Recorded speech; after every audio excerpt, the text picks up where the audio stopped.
Hello. അപ്പോൾ 64ാമത് സംസ്ഥാന കലോത്സവം തൃശ്ശൂരിൽ വെച്ച് നടന്നു. കണ്ണൂർ ജേതാക്കളായി അല്ലേ? അഭിമാനം. ഏഷ്യയിലെ തന്നെ ഏറ്റവും വലിയ ഒരു കലാമേള എന്ന് പറയുന്നത് നമ്മുടെ കലോത്സവം തന്നെയാണ് എന്ന് നമുക്ക് അഭിമാനത്തോടെ പറയാം.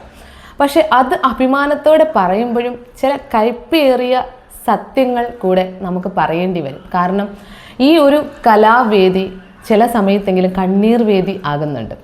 ഒരുപാട് പേരുടെ കണ്ണുനീർ നമ്മൾ കാണേണ്ടി വരുന്നുണ്ട്. ഈ സന്തോഷത്തോടൊപ്പം തന്നെ മറു സൈഡിൽ കണ്ണുനീരും കാണേണ്ടി വരുന്നുണ്ട്. കാരണം ഇതൊരു മത്സരമാണ് അല്ലേ? മത്സരത്തിൽ ഒരാൾക്ക് മാത്രമേ ജയം കണ്ടെത്താനാവൂ. അർഹതപ്പെട്ടവന് മാത്രമേ ജയം എന്നുള്ള സംഭവത്തിലേക്ക് എത്താൻ പറ്റുള്ളൂ. അപ്പോൾ തോൽവിയിലേക്ക് പോയവർ കഴിവില്ലാത്തവരല്ല.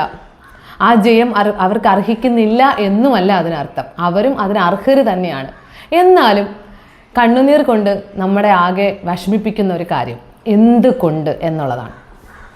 അപ്പോൾ ഞാൻ ചില കാര്യങ്ങളിലേക്ക് കടക്കുകയാണ്. ഇത് കുറച്ച് നാളുകളായിട്ട് ഞാൻ നിങ്ങളോട് പറയണമെന്ന് ആഗ്രഹിച്ച കാര്യങ്ങളാണ്. അപ്പോൾ ഈ ഒരു സംസ്ഥാന കലോത്സവം കൂടി കഴിഞ്ഞപ്പോൾ വിചാരിച്ചു ഇനിയും ആരുടെയെങ്കിലും കണ്ണുനീര് കാണേണ്ടി വരരുത് എന്ന്. പക്ഷെ കണ്ടു 300ഓളം അപ്പീലുകൾ പോയി എന്നുള്ളതാണ്. ഈ അപ്പീല് പോവുക എന്ന് പറഞ്ഞാൽ അത് അത്ര ഈസി ആയിട്ടുള്ള കാര്യമല്ല കേട്ടോ. ഒരു അപ്പീലിനൊക്കെ തന്നെ കുറച്ച് പൈസ ചിലവുള്ള കാര്യമാണ്. 20,000 30,000 ഒക്കെ ചിലവുള്ള കാര്യമാണ് ഈ അപ്പീലിന് പോകുക എന്ന് പറയുന്നത്. അപ്പോൾ എനിക്ക് മനസ്സിലാവാത്തൊരു കാര്യമെന്ന് വെച്ച് കഴിഞ്ഞാൽ ഒന്ന് സാമ്പത്തികം തന്നെയാണ്. വളരെയധികം ഉന്നത സാമ്പത്തിക നിലയിലുള്ളവരുടെ മക്കൾക്ക് മാത്രമേ, അല്ലെങ്കിൽ ആ ഒരു അവസ്ഥയിലുള്ളവർക്ക് മാത്രമേ ഈ ഒരു സംസ്ഥാന കലോത്സവം വരെ എത്താൻ പറ്റത്തുള്ളൂ എന്നുള്ളതാണ്. അതൊരു വലിയ സത്യം തന്നെയാണ്. കാരണം ഓരോരുത്തരും പറയുന്നത് കേൾക്കാം. അവരുടെ ആ കോസ്റ്റ്യൂമിന് വരുന്ന ചെലവ് എത്രമാത്രം വലുതാണെന്ന്. 1 ലക്ഷം 1.5 ലക്ഷം ഇങ്ങനെ വലിയ ഭീമമായ തുകയാണ്. അപ്പോൾ അങ്ങനെ ആ ഒരു ചിലവൊക്കെ മുടക്കി നമുക്ക് സംസ്ഥാന കലോത്സവ വേദി വരെ എത്താൻ അപ്പോൾ പാവങ്ങൾക്ക് അല്ലെങ്കിൽ സാമ്പത്തിക സ്ഥിതി ഇല്ലാത്തവർക്ക് എത്തണ്ടേ? അപ്പോൾ ആ കഴിവുള്ളവരൊക്കെ തന്നെ ഒരിക്കലും ആ വേദി കാണാതെ പോവില്ലേ? അങ്ങനെ ഒരിക്കലും വരാൻ പാടില്ല എന്നുള്ളത് നമ്മൾ തിങ്ക് ചെയ്യണം. കാശ് കൊണ്ട്, അതായത് ഇപ്പോൾ കലാവേദി ഒരു പണവേദി എന്നുള്ള ഒരു അവസ്ഥയിലോട്ടാണ് കാര്യങ്ങൾ പോകുന്നത്. കാരണം ഞാൻ ഇപ്പോൾ ഒപ്പന ഒരു ഗ്രൂപ്പ് ഡാൻസ് തന്നെ എടുക്കുകയാണെങ്കിൽ എന്തുമാത്രം പണച്ചെലവാണ് ആ ഒരു ഗ്രൂപ്പ് ഡാൻസിന്. എത്രമാത്രം ആ ഒരു ഒപ്പനയ്ക്ക് തന്നെ ഒരു മണവാട്ടി ഒരുക്കുന്ന കണ്ടു കഴിഞ്ഞാൽ നമ്മൾ ഞെട്ടിപ്പോവും. ശരിക്കും പറഞ്ഞു കഴിഞ്ഞാൽ എന്താ പറയുക, അതായത് സിനിമ സെറ്റുകളെ പോലും വെല്ലുന്ന തരത്തിലുള്ള ഒരു ഗ്രൂപ്പ് ഡാൻസിൻ്റെ കോസ്റ്റ്യൂമാണ് നമ്മൾ കാണുന്നത്. അത്രമാത്രം മത്സരമാണ്. അതായത് എന്താ പറയുക, ഒരു ഫാഷൻ ഷോ എന്ന് വേണമെങ്കിൽ പറയേണ്ടി വരും. കുട്ടികളെ അതിൽ മത്സരിപ്പിക്കുന്നതിന് വേണ്ടി എത്രമാത്രം കാശ് എടുത്ത് ചിലവാക്കാൻ പറ്റുമോ അത്രമാത്രം കാശ് വാരി എറിയുന്ന പോലെയാണ് എനിക്ക് ഇപ്പോൾ ഈ സംസ്ഥാന കലോത്സവം ഗ്രൂപ്പ് ഡാൻസ് പോലെയുള്ള സംഭവങ്ങൾ കാണുമ്പോൾ തോന്നുന്നത്. ഇപ്പോൾ സിംഗിളായിട്ടും ഓക്കെ, അതിന് എത്രമാത്രം ചിലവുണ്ടെന്ന് അത് മറു സൈഡിൽ നിന്നോട്ടെ. അതായത് സാമ്പത്തിക സ്ഥിതി ഇല്ലാത്തവരുടെ കാര്യം എന്ന് വെച്ചാൽ കഴിഞ്ഞാൽ ഉള്ള സ്വർണ്ണമൊക്കെ പണയം വെച്ചും കടം മേടിച്ചും ലോൺ എടുത്തും ഇമാതിരിയൊക്കെയാണ് അവർ തൻ്റെ മക്കളെ ആ ഒരു സ്ഥലത്തേക്ക് എത്തിക്കുന്നത്. അടുത്ത വർഷത്തെ ഒരു വർഷത്തെ ഒരു സംസ്ഥാന കലോത്സവത്തിന് വേണ്ടി വെയിറ്റ് ചെയ്യണമെങ്കിൽ അടുത്തൊരു 3 വർഷത്തേക്കുള്ള കടം ഇവരിപ്പോഴേ മേടിച്ച് വച്ചിട്ടാണ്, കടമാക്കി വെച്ചിട്ടാണ് ഇവർ ഒരു പ്രാവശ്യത്തേക്ക് വിടുന്നത്. പിന്നെ ഒരു 5 വർഷത്തേക്ക് ഒരു പക്ഷേ ആ കുട്ടി സംസ്ഥാന കലോത്സവത്തിലേക്ക് എത്തില്ല. സാമ്പത്തിക സ്ഥിതി മോശമാവും. അപ്പോൾ എനിക്ക് പറയാനുള്ളത്, ഈ ഒരു സംസ്ഥാന കലോത്സവം വരെ എത്തുക എന്ന് പറഞ്ഞാൽ പടിപടിയായിട്ടാണല്ലോ അവരെത്തുന്നത്. അപ്പോൾ അവിടം വരെ എത്തുന്നത് എന്ന് പറയുന്നത് ആ കുട്ടിയുടെ കഴിവ് എന്നുള്ളതിലപ്പുറത്തേക്ക് വേറൊരു അഭിമാനം കൂടെയുണ്ട്. അതായത് ആ ജില്ലയുടെ, ആ സ്കൂളിൻ്റെ അഭിമാനമാണ് ആ കുട്ടി സംസ്ഥാന കലോത്സവം വരെ എത്തുന്നതും അതിലൊരു വിന്നറാവുന്നത്. അപ്പോൾ അങ്ങനെയാണെങ്കിൽ എന്തുകൊണ്ട് ഈ സ്കൂൾ എന്ന് പറയുന്ന ഈ സ്കൂളിൽ, ഈ കുട്ടി പഠിക്കുന്ന സ്കൂളിൽ ആ പണച്ചെലവ് വഹിക്കാൻ പറ്റില്ല? അതിന് ചിലവാകുന്ന സംസ്ഥാന കലോത്സവം വരെ എത്തിയ കുട്ടി അല്ലെങ്കിൽ റവന്യൂ അവിടുന്ന് അങ്ങോട്ട് ഈ ഒരു കഴിവുള്ള കലാകാരി നമ്മുടെ സ്കൂളിൽ ഉണ്ടെങ്കിൽ ആ കലാകാരിയെ വളർത്തിക്കൊണ്ട് വരിക, നമ്മുടെ സ്കൂളിന് അഭിമാനമാകുക എന്നുള്ളത് ആ സ്കൂളിൻ്റെ ഉത്തരവാദിത്തമാണ്. നിങ്ങളൊന്ന് ചിന്തിച്ചു നോക്കിയേ, അഭിമാനം സ്കൂളിനും കൂടിയല്ലേ? അപ്പോൾ സാമ്പത്തിക ചെലവ് അവർ വഹിക്കുകയാണെങ്കിൽ, അങ്ങനെയാണെങ്കിൽ തീർച്ചയായിട്ടും ആ സ്കൂളിൽ ധാരാളം കഴിവുള്ള വിദ്യാർത്ഥികളൊക്കെ ഒക്കെ മുന്നോട്ട് വരും. കാരണം കഴിവുള്ള കുട്ടികൾ പിന്നോക്കം പോകുന്നത് സാമ്പത്തികം എന്നുള്ളൊരു സംഭവം ഇല്ലാത്തത് കൊണ്ട് മാത്രമാണ്. അവരൊരിക്കലും ആ വേദിയിലെത്തില്ല. പണക്കാർക്ക് വേണ്ടി മാത്രമാണോ സംസ്ഥാന സ്കൂൾ കലോത്സവം നടത്തുന്നത്? അപ്പം സ്കൂൾ അധികൃതരാണ് ഇതിനുള്ള ചെലവും കാര്യങ്ങളും വഹിച്ച് നമ്മളെ അവിടം വരെ എത്തിക്കുന്നത് എങ്കിൽ ഒരു പക്ഷേ ചെറിയ പാളീച്ച കൊണ്ട് നമുക്ക് ഒരു A ഗ്രേഡ് അല്ലെങ്കിൽ B ഗ്രേഡ് കിട്ടാതെ പോയാലും അവിടെ ഒരു കണ്ണീർ വേദി ആകില്ല.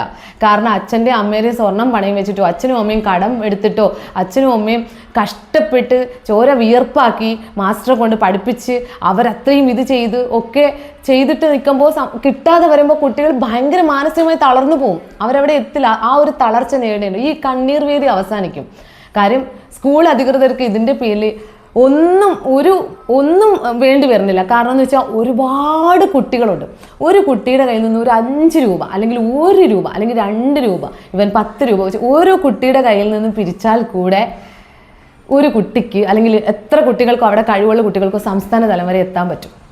അത്രയും കുട്ടികളുടെ കയ്യിൽ. ഇനി ഇതൊന്നും അല്ലെങ്കിൽ എത്രയോ അധ്യാപകരുണ്ട്, എത്രയോ PTA ഫണ്ട് ഉണ്ട്, അതിൽ നിന്നും എടുക്കാം.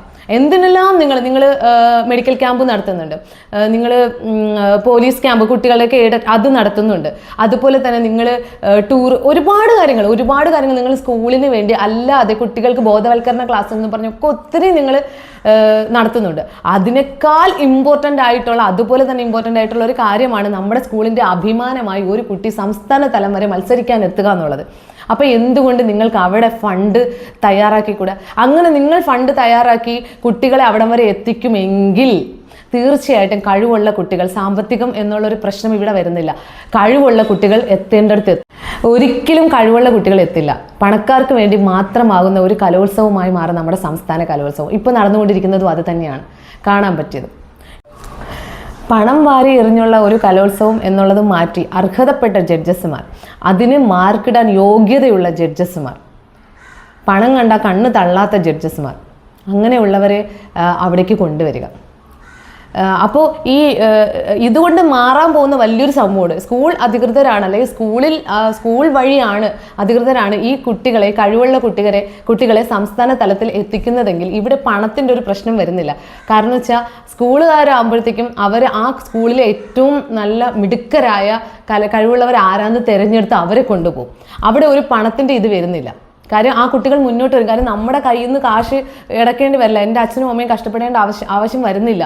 രക്ഷപ്പെട്ടു, എന്നാൽ എനിക്ക് കഴിവുണ്ട്, ഞാൻ മുന്നോട്ടേക്ക് വരും. കഴിവുള്ളവർ മുന്നോട്ട് വരും. ഇതങ്ങനെ വരില്ല. അവരുടെ കയ്യിൽ പൈസ ഇല്ല, ഫണ്ടില്ല. അപ്പം ആ കഴിവുള്ള കുട്ടികൾ മുന്നോട്ട് വരുമ്പോൾ കഴിവുള്ളവർ അവിടെ എത്തും. അവിടെ എത്തുമ്പോൾ അവിടെ കാശ് വാരി എറിയാനായിട്ട് വമ്പന്മാർ വരില്ല. ഞാൻ ഈ പറയുന്ന കാര്യം സത്യമാണ് ഞാൻ പറയുന്നത്. കാര്യം ഇത് മാറണം. സ്കൂളുകാർ വിചാരിച്ചാൽ മാത്രമേ ഇതിനൊരു മാറ്റം വരുള്ളൂ. കലോത്സവ വേദി കണ്ണീർ വേദി ആകണ്ട എന്നുണ്ടെങ്കിൽ കഴിവുള്ള കുട്ടികൾ ആ വേദിയിൽ ചുവട് വയ്ക്കുന്നുമില്ല. അവരുടെ കാലം കഴിവും അവിടെ എത്തണമെങ്കിൽ സ്കൂൾ അധികൃതർ വിചാരിച്ചാൽ മാത്രമേ ഇത് പറ്റുള്ളൂ. നിങ്ങൾ വീട്ടിൽ നിങ്ങൾ കഷ്ടപ്പെടുന്ന കാശ് ഒന്നും എടുത്തൊന്നും ചെയ്യാൻ ഞാൻ പറയുന്നില്ല. സ്കൂളിൻ്റെതായ കാര്യങ്ങൾ ചെയ്യാൻ വേണ്ടി നിങ്ങൾ എന്ത് ചെയ്യുന്നു അതുപോലെ തന്നെ കാണുക ഈ കലയെയും. അങ്ങനെയാണെങ്കിൽ തീർച്ചയായിട്ടും ഇതിനൊരു മാറ്റം വരും. ഇനി മറ്റൊരു സത്യം എന്തെന്ന് പറഞ്ഞാൽ ഈ ശരിക്കും കലോത്സവം എന്ന് പറയുന്നത് ഒരു ബിസിനസ് കൂടിയായി മാറുന്നുണ്ട്. അത്യാവശ്യം നല്ല രീതിയിലുള്ള സാമ്പത്തിക നേട്ടം ഈ ഒരു കലോത്സവം എന്ന് പറയുന്ന സംഭവത്തിൽ. കാര്യം മത്സരമാണ്. ഏറ്റവും കൂടുതൽ വർണ്ണാഭമായ രീതിയിൽ എന്തൊക്കെ നമ്മൾക്ക് കൂടുതൽ ചെയ്യാൻ പറ്റുമെന്ന് വിചാരിച്ചിട്ടാണ് ഒരു ഒപ്പനയാണെങ്കിലും ഈ ഗ്രൂപ്പ് ഡാൻസ് ആണെങ്കിലും അതുപോലെ തന്നെ വരുന്ന നാടോടി നൃത്തമാണെങ്കിലും ഇതിനൊക്കെ എത്രമാത്രം സാമ്പത്തികമായി ഉയർച്ചയിലെത്തുന്ന തരത്തിലുള്ള കോസ്റ്റ്യൂം സംഘടിപ്പിക്കുക എന്നുള്ളത്. അപ്പോൾ ഇത്ര ഇങ്ങനെ പോകുമ്പോൾ ഇതിനനുസരിച്ചുള്ള ഫണ്ട് എത്രമാത്രം വേണം എന്നുള്ളതാണ്. ഒന്ന് ആലോചിച്ച് നോക്കിക്കേ. അങ്ങനെയാണ് മത്സരം. എന്തിന് കുട്ടികളിൽ പോലും ഈ ഒരു വിഷം കുത്തിക്കുന്ന ഈ ബിസിനസ് എന്നുള്ളൊരു വിഷം കുത്തി നിറയ്ക്കുകയാണ് എല്ലാവരും കൂടി ചേർന്ന്. അങ്ങനെ ഒരു മത്സരത്തിൻ്റെ ആവശ്യമില്ല. അവിടെ വേണ്ടത് കഴിവാണ്, കാണാൻ ഭംഗിയുള്ള ഒരു രൂപമാണ്, അത്രേ ഉള്ളൂ. അല്ലാതെ ഇപ്പം നടക്കുന്നത് ശരിക്കും ഒരു ഫാഷൻ ഷോ പോലെയാണ്. തീർച്ചയായിട്ടും ഫാഷൻ ഷോ. എനിക്കതൊരു ഭംഗിയായിട്ടല്ല തോന്നുന്നത്. ഞാൻ കണ്ട ഗ്രൂപ്പ് ഡാൻസുകളൊന്നും എനിക്കൊരു ഭംഗിയായി തോന്നിയില്ല. അവർ കളിക്കുന്നതിനേക്കാളും അവരുടെ ആ സോങ്ങിനേക്കാളും അവർ വെക്കുന്ന ചുവടിനേക്കാളും എനിക്ക് അറപ്പ് തോന്നിയത് എന്താണ്, ഒരു കളർമയമാണ്. ഭയങ്കര കണ്ണ് ചിമ്മിക്കുന്ന ഒരു തരം വേഷപ്പകർച്ചകളാണ്. അത് കൊള്ളില്ല, അതിൻ്റെ ആവശ്യമില്ല.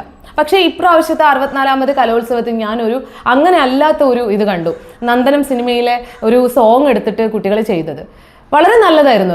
അവരുടെ ആ ഒരു താളവും ഭംഗിയും അത് കണ്ടിരിക്കാൻ തന്നെ നമുക്ക് രസമായിരുന്നു. അല്ലാതെ എന്താണ് ഒരു കളർഫുൾ ഒരു സംഭവം. ഞാൻ ഈ പറയുന്ന സത്യമല്ല, നിങ്ങളൊന്ന് ആലോചിച്ച് നോക്കൂ. ഒരു ബിസിനസ് കൂടിയാണ് ശരിക്കും പറഞ്ഞാൽ കലോത്സവം എന്ന് പറയുന്നത്. അതിൽ നിന്നൊക്കെ മാറണം, തിരിച്ചു വരണം, നമ്മുടെ പഴയ സംസ്ഥാന കലോത്സവത്തിലേക്ക് വരണം. കുട്ടികൾ കരയാതെ അർഹതപ്പെട്ടവർക്ക് സമ്മാനം കിട്ടുന്ന, അർഹതപ്പെട്ടവർ ആ വേദി താണ്ടുന്ന നമ്മൾ തിരിച്ചെത്തണം. ഇനിയെങ്കിലും ഒരു കുട്ടികളും കരയാതിരിക്കട്ടെ, അവരുടെ അച്ഛനും അമ്മയും ഫാമിലിയും ഒന്നും കടത്തിലേക്ക് വീഴാതിരിക്കട്ടെ. തൻ്റെ മകളെ കഴിവുള്ള തൻ്റെ മകളെ കലാവേദി, അതായത് സംസ്ഥാന വേദിയിലേക്ക് എത്തിക്കാൻ, അവളുടെ കഴിവ് ലോകം അറിയാൻ വേണ്ടി ഞങ്ങൾ എത്ര കഷ്ടപ്പെടാനും തയ്യാറാണ്, ഞങ്ങൾ എന്ത് ചെയ്യാനും തയ്യാറാണ് എന്ന് മനസ്സുരുകി പ്രാർത്ഥിക്കുന്ന അച്ഛനും അമ്മയ്ക്കും, അവരൊക്കെ ഒരു കടത്തിലേക്ക് ഇറക്കി വിടാതെ കഴിവ് കൊണ്ട് മാത്രം അവിടെ എത്താൻ നിങ്ങൾ സ്കൂൾ അധികൃതർ ദയവ് ചെയ്ത് ശ്രമിക്കൂ. ഇനി കലാവേദി ഒരു കണ്ണീർ വേദി ആകാതിരിക്കട്ടെ.